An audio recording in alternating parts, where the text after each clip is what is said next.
If this is your first time, you will probably come back and come back and come back, like me, and come back. This is now my 9th year as the director of all Star Trek programming.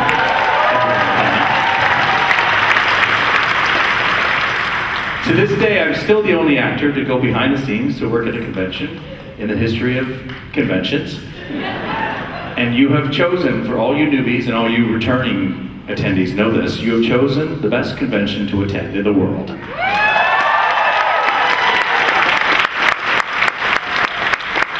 Nothing compares to this convention. And this is one of the reasons why I went behind the scenes to be a volunteer director at DragonCon, to ensure that I can come back every year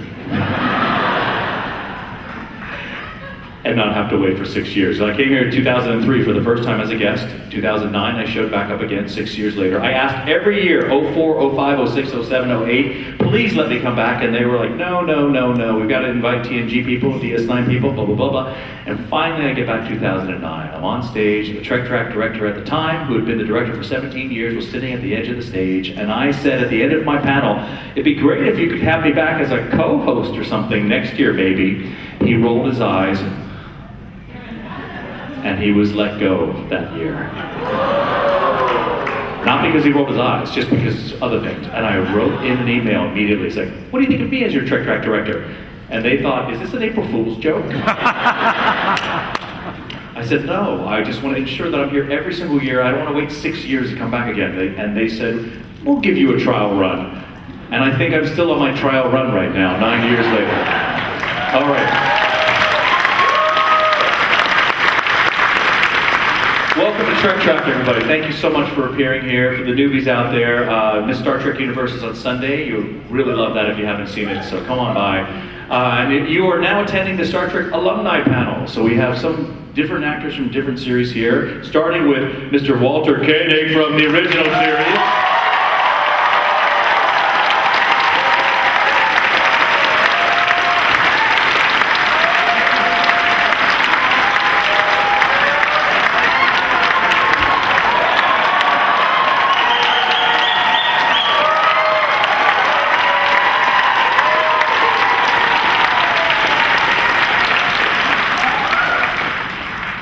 Pavel Chekhov.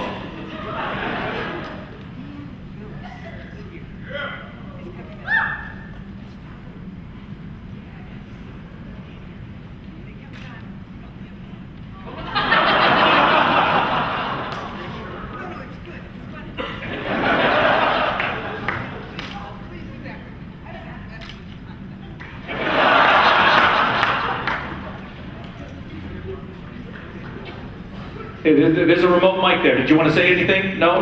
Only 5 rows heard what you said. Are you okay there? Okay. Oh my God.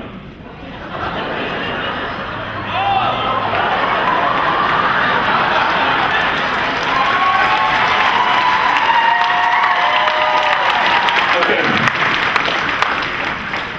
I don't know if anyone else but me had a heart attack when he first jumped off. I thought, Walter Koenig is going to die during my panel at DragonCon when he trips and falls, but you are sprightly, sir, so thank you for doing that and scaring the bejesus out of me. Oh my God, Walter, why'd you do that to me? He goes, I didn't do it to you. That's my Walter impersonation. Did Garrett tell you that our last name means the same thing? Do we know that? Koenig, Koenig. It's a German last name. It means king in German. Wang, W-A-N-G, how you pronounce my name, not Wang. Wang also means king in Chinese. So we are the kings of Star Trek right here.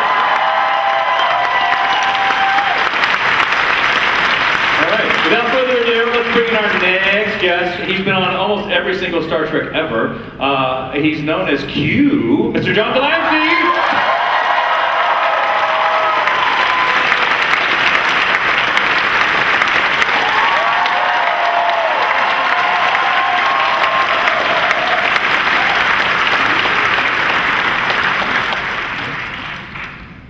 And last but not least, my colleague from Voyager, Mr. Ethan Phillips. Neelix, come on out.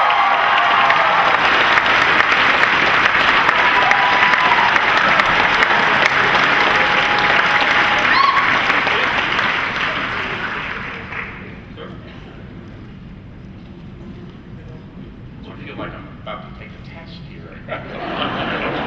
Now, Senator, when you were at the...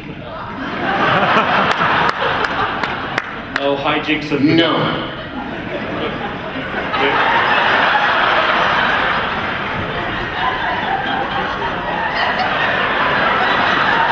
I guess it is musical chairs, isn't it? You know, of all my conventions, this is the most recent. It's like bumper cars. That was fun. Okay. I've seen younger faces on cash. Look at you guys. Here we go. It's starting. I don't think we've ever had a collection of actors from all these different shows like this, right? This is Never. This has never happened. Never before. happened. I don't think so. No. It's kind of nice though. It's okay. And you three, I actually like you three. I mean, you three are great. You really are. I look at these three guys and I think, wow, two of my favorite people. And then you got to figure out which one. Oh gosh. Yes, you in the back with the shirt on. For those of you who don't know, Ethan Phillips is a joke collector. He collects jokes. He has a database of thousands and thousands of jokes on his. He used to have a pad of paper, but now it's on a computer, right? You have everything logged in. I most of them in my mind. You know, actually, that's quite true. You have a database in your head I do. of jokes. Yep. And you could say, I need 20 minutes. I can do 20 minutes. 40 minutes, 60 minutes. On the cruise, which we all did. No, I didn't do it. Oh, what's that? Nobody asked me. Oh. It's okay. It's okay. Johnny just ended up, I mean, you know, and he was practicing some of them beforehand, and some of them we go, oh, that's great, and then there are others we go, no, you cannot tell that. I told one in Las Vegas, and about 20% of the audience got up and walked out. It was pretty dark. In Las Vegas? In Las Vegas. Can you imagine if I told that in Cleveland? Okay, I just wanted, John, to talk about people walking out. Do you remember this, John? John and I were at a convention in Tulsa, Oklahoma. It was called Trek Expo. It's no longer in existence. But they had a talent show for actors where the actors were required to get up and do something. John decided to read a short story to the audience. And it was, I think it was called The Devil and Daniel Jones. The Devil and Billy Markham. And Billy, sorry, yes. So he gets up to read this short... He reads the short story in front of the Tulsa Bible Belt fandom, and it's filled with profanity. I mean, left and right. And I can feel them just cringing. I mean, they're just like, I mean, there's blood vessels popping. And finally, John goes, the end. And he closes the book, turns around to walk out. And as he's walking out, the entire pipe and drape of the stage collapses around him. Like a force of nature, like all the negative energy of all the fans go, ooh, he cussed again, caused this thing to collapse. John froze in the doorway. The only reason why he's not injured is because the entire stage collapses around the door part of it. He's frozen, and I'm like, okay, I've got to cover, because I'm the MC for that, right? So I get up there, and John finally walks backstage. He's safe, and I said, ladies and gentlemen, John Delancey, Q, is so powerful. He brought the entire stage down. And at that point, I'm still covering, and I said, it's kind of like in Masters of the Universe, when He-Man gets his power, because He-Man takes his sword, he goes, by the power of Grayskull, and he gets that power. And so I look in front, there's a guy sitting in the audience, and he's dressed as Gandalf, and I said, can I borrow your staff, sir? So I grabbed his Gandalf staff. I go, does it light up?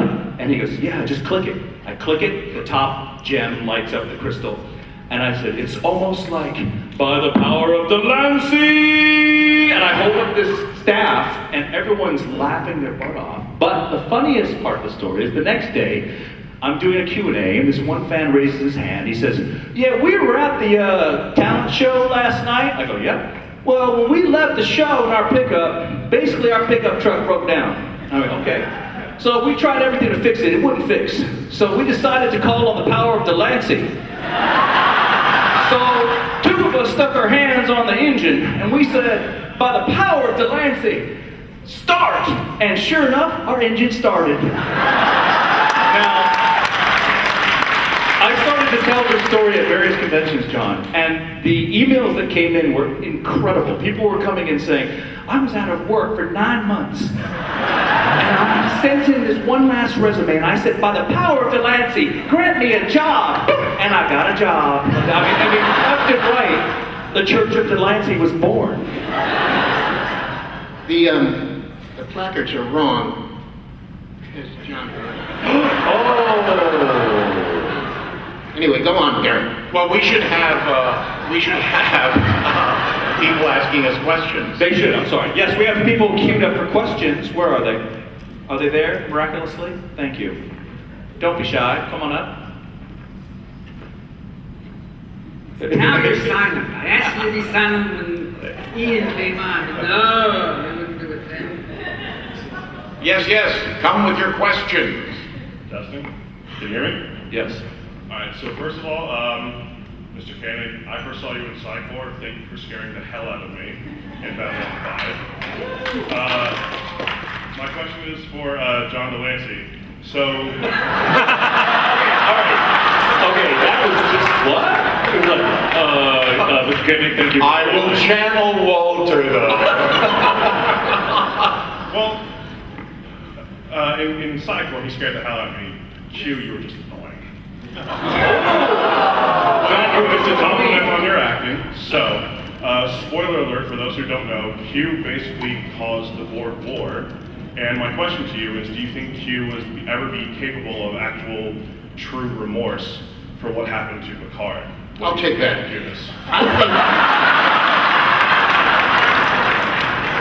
I'm now speaking through Ethan. I, as Q, would have great remorse. I don't even know. I haven't watched it. What is it going on?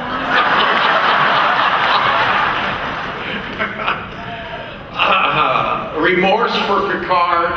No, I don't think so. All right, next one. Oh, you done? Yeah. You're not going to channel anybody now? Walter would go, ooh. All right, next question on this side, please. Thank you. My question is for all four of you, and what do you feel about all of this, all of us? What was your first reactions to the fandom, and now, decades later, do we still surprise you? Ethan Phillips. Oh, gosh, yes. You know, I've done a lot of TV shows. I've never been to a convention for Matlock. I can't figure it out. I was on Matlock, too. Hardcastle and McCormick, nope. No, they don't throw anything for them. But you guys are, there we go. No, you guys are just extraordinarily fanatic. And it's a thrill. In all the years I've been doing this, I've never met a Star Trek fan who is a cynic, which I think is pretty amazing. And I think that's a testament to your incredible humanity. So it's a joy for me to know you guys. Thank you.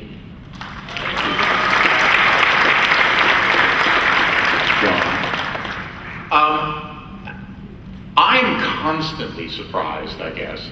The first time in which I went to a Star Trek convention, I had absolutely no idea what I was going to be dealing with.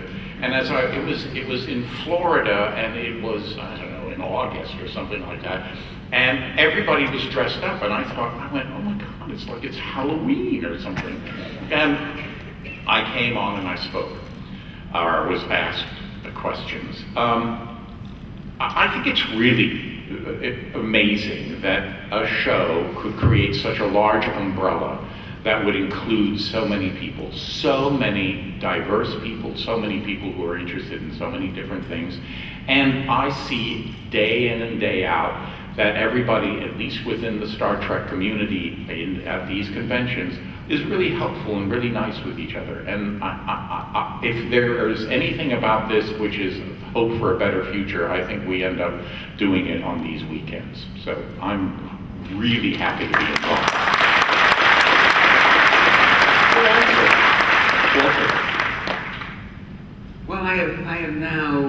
breached my 8th decade, folks. And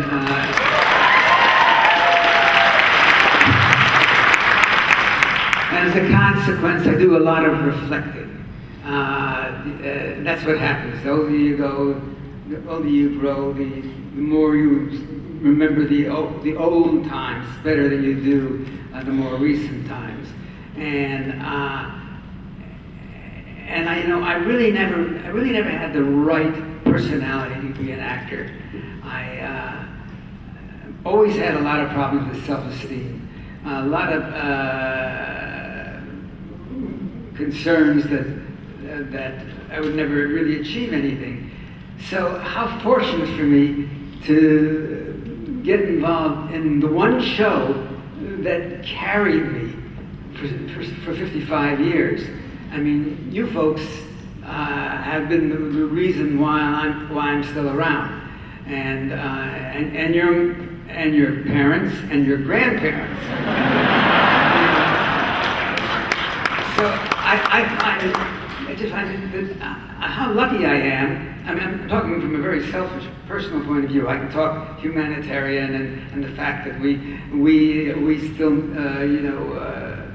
we promote a way of life and a sense of love for each other that the entire world does not do. But science fiction fans, Star Trek fans do. Wherever I go, and I've been to South America, I've been to Europe, I've been to Eastern Europe. It's the same thing. You folks are there because you relate to us. You relate to what is being said, what is being discussed, and the sense of camaraderie and humanity and respect for each other that we have. And it's the most remarkable thing, and it's so reinforcing to see it again and again wherever we go. It never changes. I've never had a bad experience. Oh yeah, well there was that one time. But no, really, it's I'm very lucky because I don't have a very strong sense of ambition. That I've gotten involved with something that allowed me to continue to work in my chosen field. So thank you for all of that.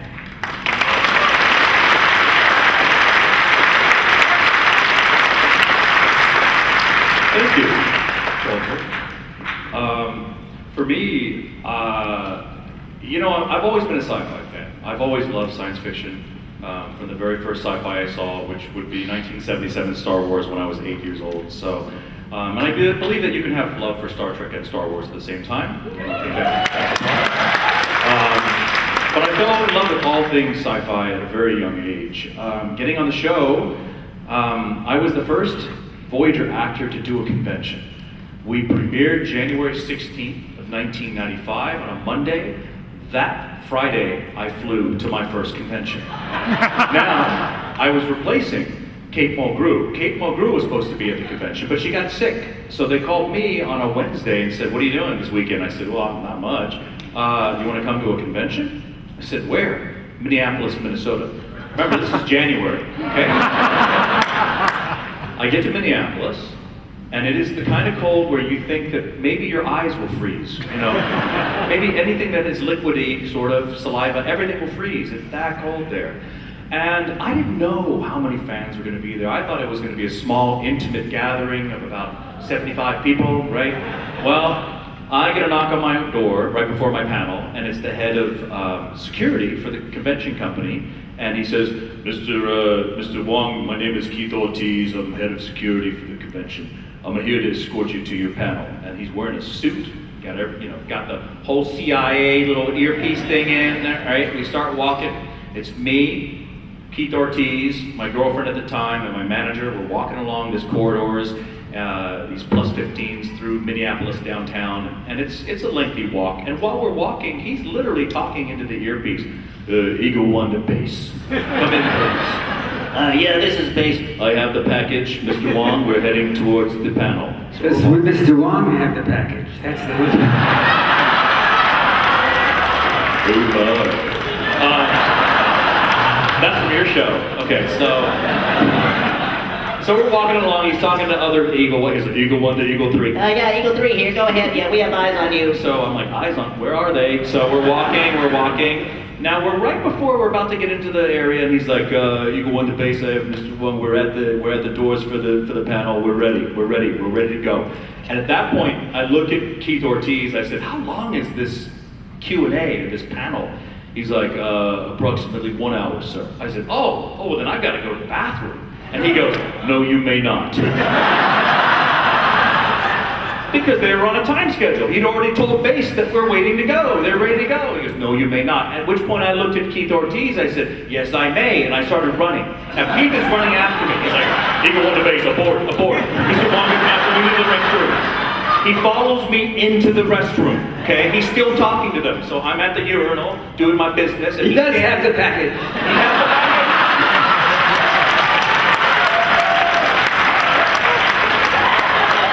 That's a double. Oh my. Okay, so he's standing there. He's like, yes, Mr. Wong is finishing. Yeah, no, I did not look at it, whatever. So we come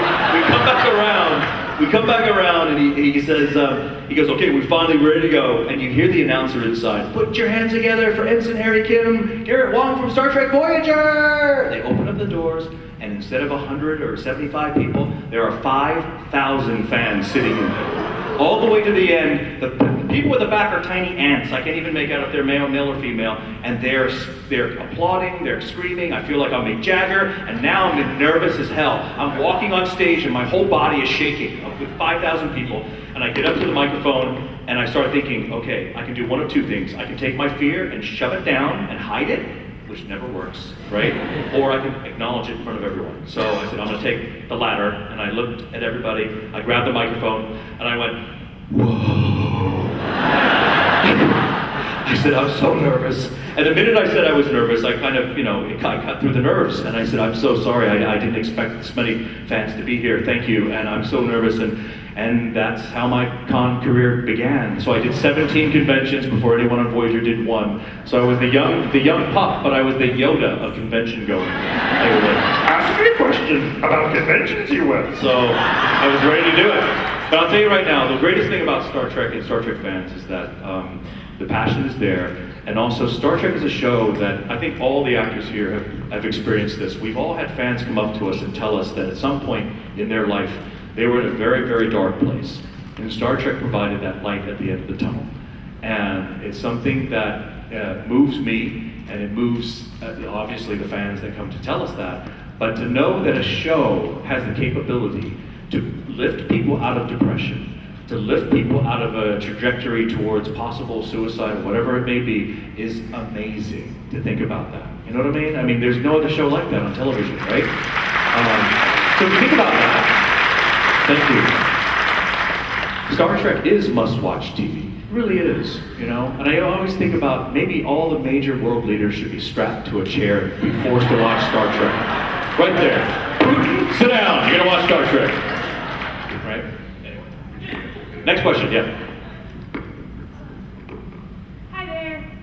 My question for you all is, when was the last time you were truly starstruck? Like, you guys are all such giants to us, but is there anybody in your field who you've talked to who you were nervous to talk to because you looked up to them? Johnny? We want to start with him. We'll start with you. Walter? Do you have one? I wonder if you have more time to think. I was trying to be respectful of my elders.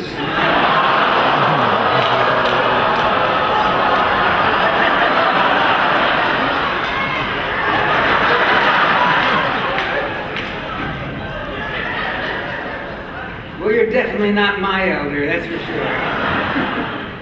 All right, Walter, who would it be?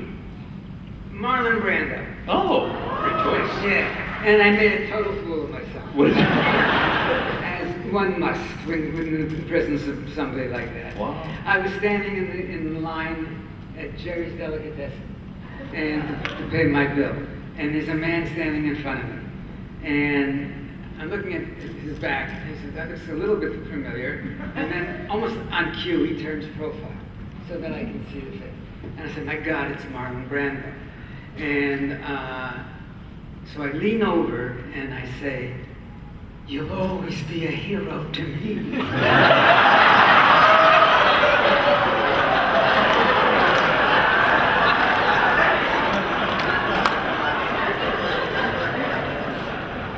And he turns like this.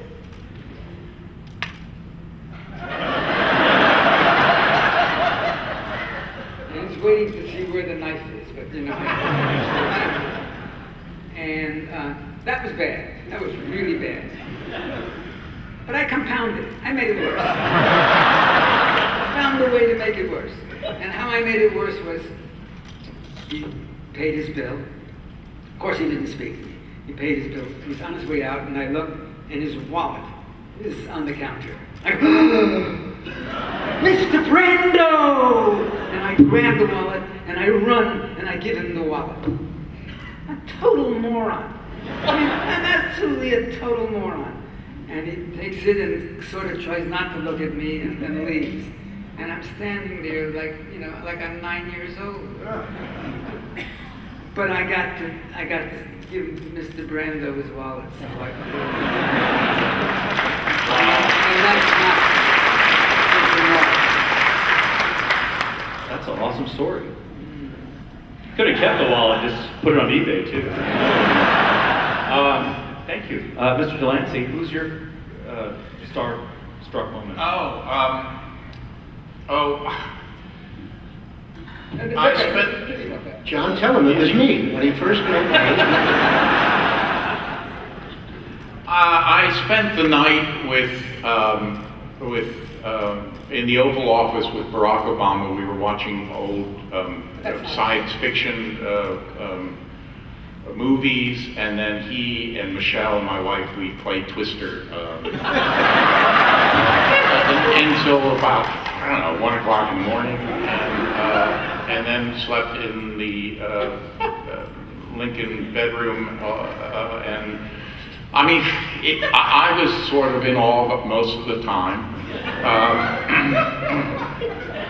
but he didn't give me a job or anything like that, so that was pretty much it. You know, and what's yours? I was in the Oval Office with Hillary. Did you play Twister with her too? This is a true story. My dad owned a restaurant in Manhattan, a steakhouse, and it was A very, very famous famous restaurant. steakhouse. His dad ran it too, and a lot of theater people and film people would eat there. It's called Frankie and Johnny's. And when I was a little boy, I was about 10 years old, I used to go in with my dad to the restaurant, and there were all these stars there. And one night, Henry Fonda was there at a table, and I asked my dad if I could get his autograph. And my dad said, sure. And he gave me a menu with a pen, and I went out, and I was a little chubby little kid with little glasses, and I went up, excuse me, Mr. Fonda, could I please have your autograph? And he was very sweet. He said, yes, of course, and he signed it to me. And I was terrified. And then about 45 years later, I was in a Broadway play, and I had done Star Trek and stuff, and I was eating at my dad's restaurant. And this little boy, he was about 9 or 10 years old, came up and said, excuse me, Mr. Fulton, he was a chubby little kid with glasses. He said, could I have your autograph? And I just did this complete, circle. It was just, it was really sweet. And it meant so much to me. But I would say that the one I was most nervous about meeting, I was online with my wife to see a movie, and Philip Roth was in front of me. And I am a huge Philip Roth fan. And I read this American Pastoral is one of the great novels I've read in the last 20 years. And my wife nudged me and said, say hi to him. So I said, excuse me, Mr. Roth, I'm like my age, 48. And he looked at me, he's a very tall guy, and I babbled. I said, I read American Pastoral 9 times. I think it's the greatest novel written in the last 50 years. And he smiled and said, thank you. That was it, but I was very nervous to meet him. Actually, there is one. I'll just take a moment. Oh, you have a story? I do. Okay. I went to a school in Philadelphia, a private school in Philadelphia, and it was Halloween. And our teacher said to us, I was in the 5th grade, our teacher said to us, I have a surprise for you. And it was just for our class, so there are like 22 kids or something like that. And we all go to the library, and the library was a standalone building, very kind of drippy, Gothic, with well, there's now not appropriate, elephants and tigers on the wall and what have you. And there, the library was completely dark, except in the corner, there were some leather sofas, and there was a man sitting there with again, kind of a Victorian light. And he was sitting there, and we all sat around him, and he read to us The Monkey's Paw. It was Basil Rathbone. Yeah, and that was my first experience. And I was beginning to hone in on horror movies and things like that, right around that age, around 11 or 12, whatever age that is. And I was like, oh my God, that's a Rathbone. Like that. So. Well, that was a great question, by the way. Well, wait a second. I can say something good. I can say something complimentary about myself. If you know Basil Rathbone, then you probably have heard of Betty Grable, right? Please say you've heard of Betty Grable. She was the on all the ships and all the airplanes. She was the image that all the armed forces painted on their ships. She was known as Miss Legs, or the pinup. Yeah, she was the pinup girl. And I took off from Star Trek for a month in the 3rd season because I just couldn't bear to say warp factor 4, warp factor 4, warp factor 4, anymore. I got tired of it, and I got an opportunity to do a play in Chicago opposite Jackie Coogan. Jackie Coogan was the little kid opposite Charlie Chaplin back when they made the movie The Kid. And it was great fun working with Jackie Coogan. It was great. He stole every moment he could. But once you knew the ground rules, you just went with it. Well, there was a sister theater opposite ours, and Betty Grable came in to do the lead in a play, musical. And afterwards, we all repaired to a restaurant where it was sort of a tradition in that area that there's a radio interviewer he comes to opening night and then interviews the stars of the show afterwards. And he was a real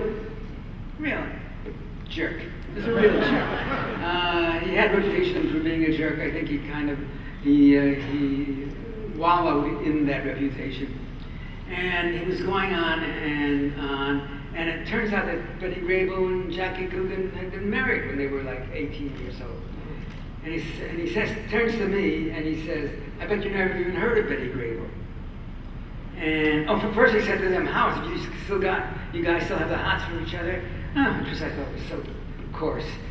But then he turns and says, I bet you never even heard of Betty Grable. And I said, as a matter of fact, I know Miss Grable, when she leaves here, she's going to New York to reprise the same show. And she has a television series in LA on National Broadcasting System company that she's going to do, as well as a movie in Czechoslovakia and another one in France. And of course, I'm making all this up. And she's just sitting there and just looking at me, no expression on her face, no expression on her face. And then he asked me something about the jacket I was wearing. He says, this was a double-breasted jacket. He says, is that what all the starlets wear? And I said, no. I said, my jacket has its genesis in the turn of the 20th century, whereas yours is only 15 years old. And then I got up and I left. But the moment that I so covet is I went to my table.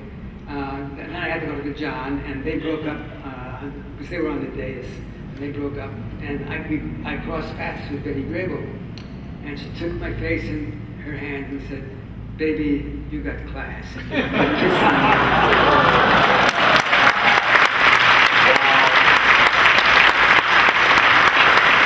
guys all have amazing stories where you have that, whoa. Mine is much more pedestrian. I saw Robbie McNeil for the first time, Tom Paris, and I said, "You were on Masters of the Universe!" I was starstruck. And same thing with Beltran. Beltran, I saw him, I go, "You were on Night of the Comet!" And Eddie Raoul. And both, these are, to me, it was like, whoa, right? So these are cult films that I enjoyed. And nowhere close to your stories. But okay, so next question over here. Yeah, first of all, hey Garrett, good to see you again. Hello. Ethan, I enjoyed you since Benson, growing up and things. So, every time you ever pop up into something, it's like, hey, I know that guy. It's like, I did the same thing. That's me. I want to first say something, because my dad died a few years back. I want to say something to Walter, because growing up, my dad and I would watch the Star Trek films over and over again, and you were one of his favorites. And so I just wanted to let you know that, Mr. Walter. And if my dad was alive and if he was here, he would probably be able to express it even more to you. But you were one of his favorites. So, but my question is for Mr. Delancey. Deja vu! Well, Mr. Delancey, a few years back, some years back, apparently in a couple of different panels elsewhere, I guess, you had done a Spock versus Q recording with Mr. Leonard Nimoy. Now, of course, a few years back, he's passed away, and I don't know if this has ever been asked of you before or not, but do you think that you could possibly channel Q to give a eulogy for Spock Prime?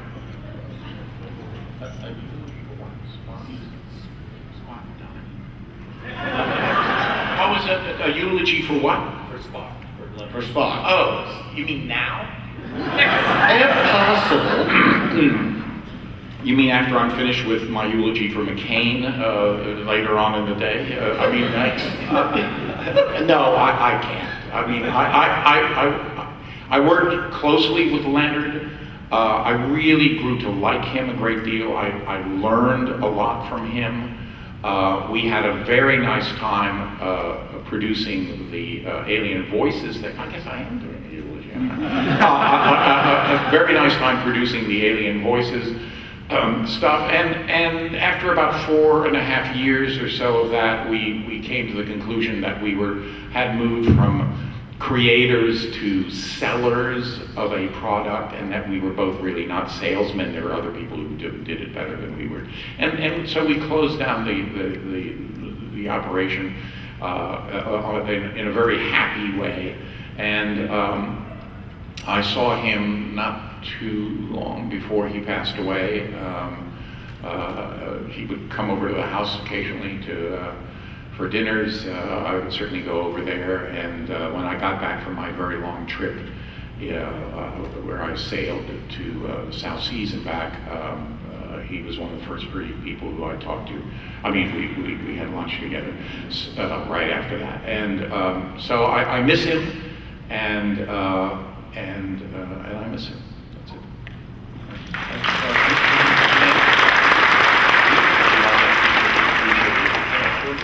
I just love how all the questions, they're paying respect to Walter as if he's the godfather, and then they ask a question to John. Don Katie, thank you for, okay. Over here, please.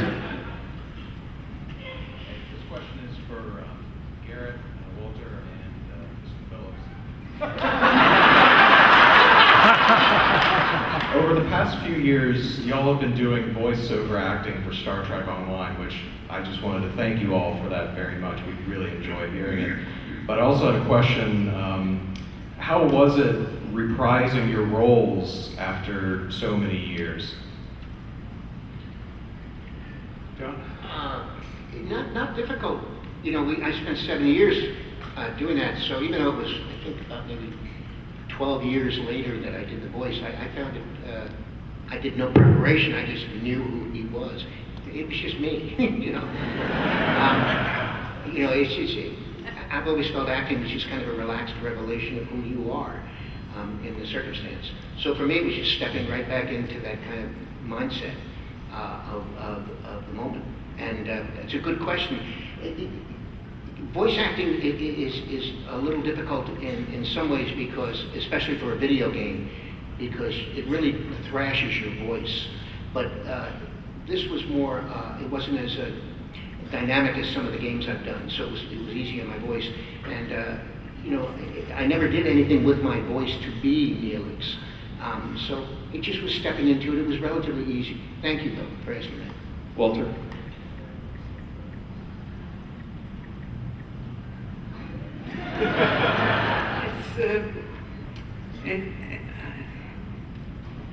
It was okay. It was a job. I mean, voice acting is pretty much one-dimensional.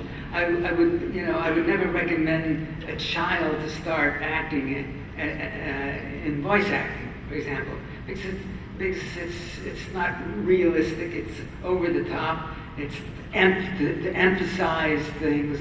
It's not to be honest in your performance. Really, it's my feeling, and so I did it for the $1,030 that they paid me. Pretty much. Okay. Thanks. For me, I can't wait to hear it. Yeah. I love doing voiceover work in Star Trek Online. Probably because I actually got promoted in Star Trek Online. So, Captain Kim. Okay. Next question over here, please. Yes, hello. I'm not going to bury the lead here. This one's for John Delancey. What? I just want to say, I don't know if you hear this that often, but thank you for Q because he's been a real role model to me. Did you just get out of prison?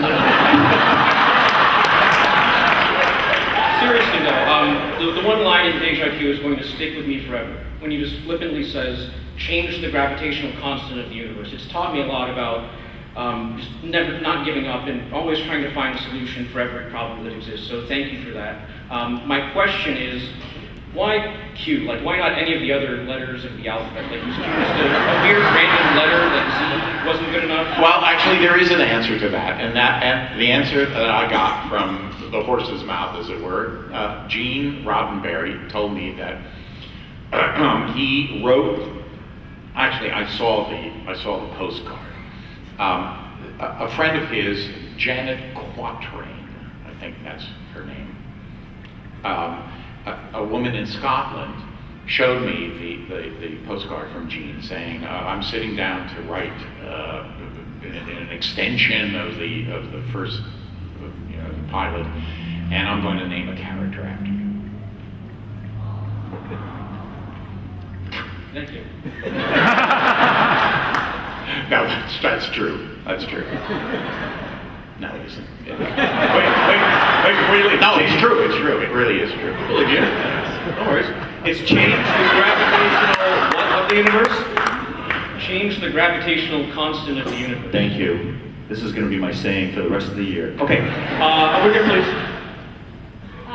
Okay, so first off, I want to say thank you for being in such an influential sci-fi series. I have literally grown up with this series and find new ways to appreciate it as I age as well.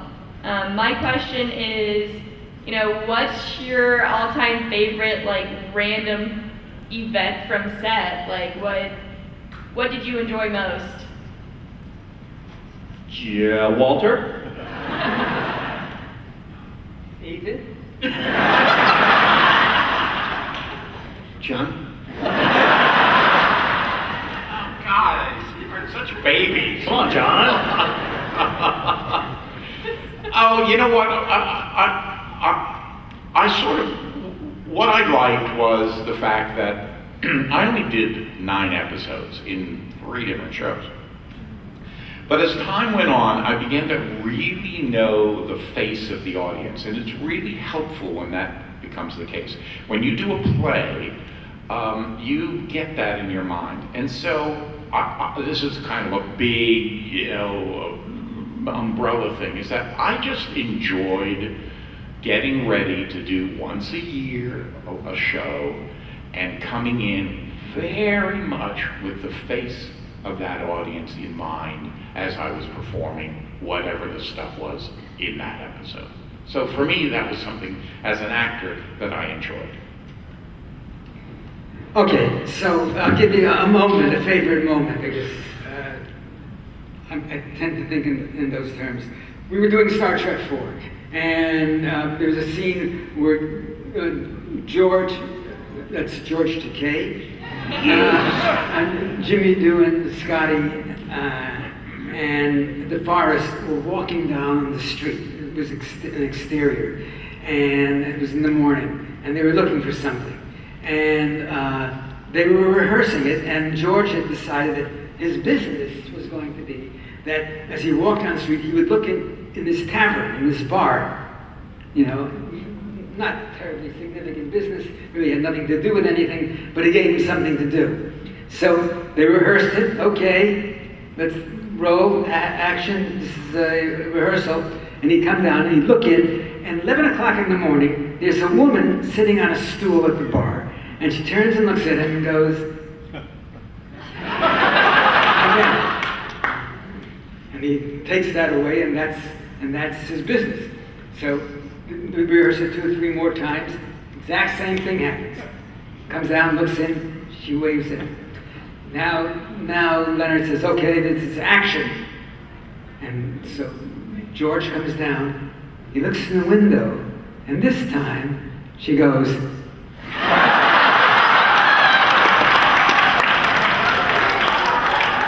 oh God.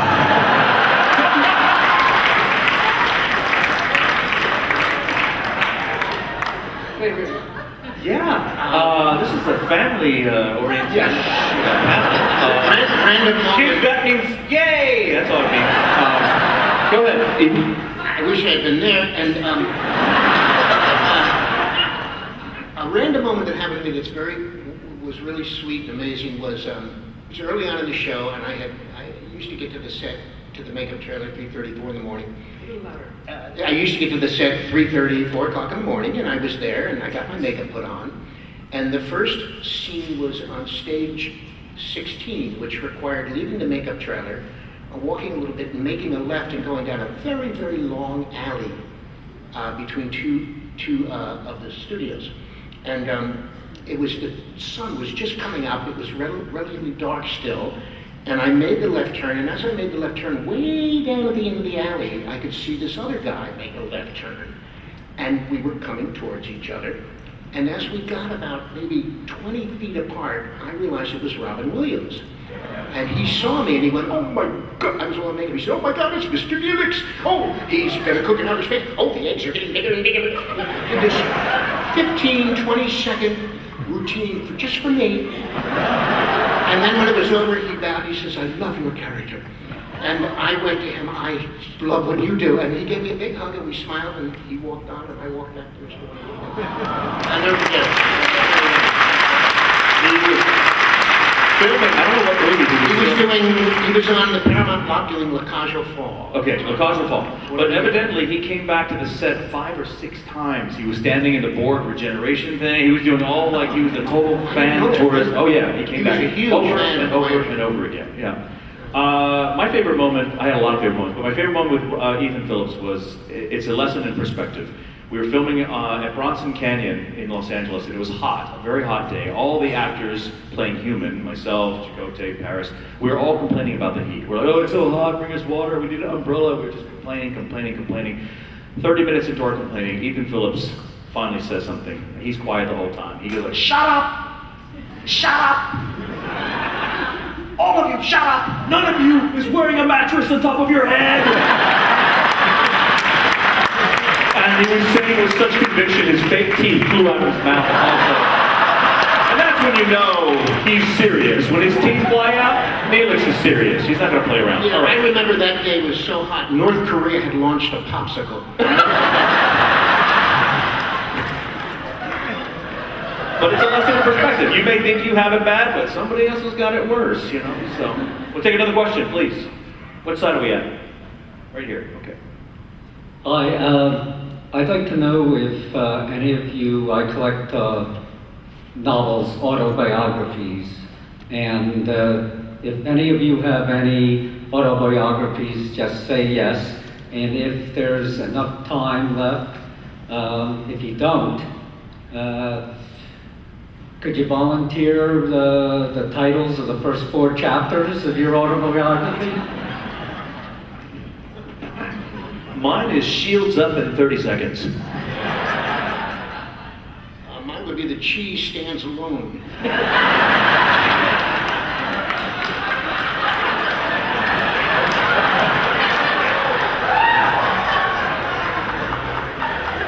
John or Walter, care to join in? Fine actor, weather permitting. I actually do have one, and it's called Warp Factors in an Erotic Sky to the Universe. All right. Thanks for that question. I just got to go back to that day. It was so hot, I remember, because Dick Cheney was waterboarding himself.